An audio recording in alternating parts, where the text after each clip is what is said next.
ইসরায়েলে বড় ধরনের ক্ষেপণাস্ত্র হামলার জবাবে ইরানকে চরম মূল্য দিতে হবে বলে হুঁশিয়ারি দিয়েছেন ইসরায়েলি প্রধানমন্ত্রী বেনিয়ামিন নেতানিয়াহু। গতকাল মঙ্গলবার ইরানের হামলার পর মন্ত্রিসভার সঙ্গে বৈঠক করেন তিনি। বৈঠকের শুরুতেই ইরানের বিরুদ্ধে হুঁশিয়ারি দেন নেতানিয়াহু।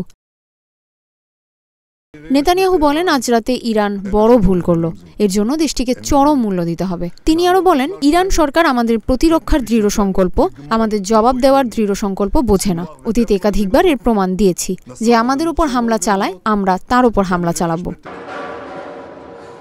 স্থানীয় সময় গতকাল মঙ্গলবার রাতে ইসরায়েলের সামরিক অবকাঠামো লক্ষ্য করে ক্ষেপণাস্ত্র হামলা চালায় ইরান। ইরানের ইসলামিক বিপ্লবী গার্ডের এসব হামলায় ইসরায়েলে কেউ হতাহত হয়নি, তবে পশ্চিম তীরে এক ফিলিস্তিনি নিহত হয়েছে। রকেটের ধ্বংসাবশেষে চাপ পড়ে তার মৃত্যু হয়েছে বলে ধারণা করা হচ্ছে।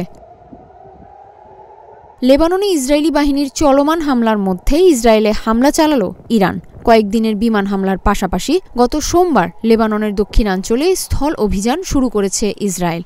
বিমান ও স্থল হামলায় সোমবার একদিনেই লেবাননে ৯৫ জন নিহত হয়েছেন, আহত হয়েছেন অনেকে।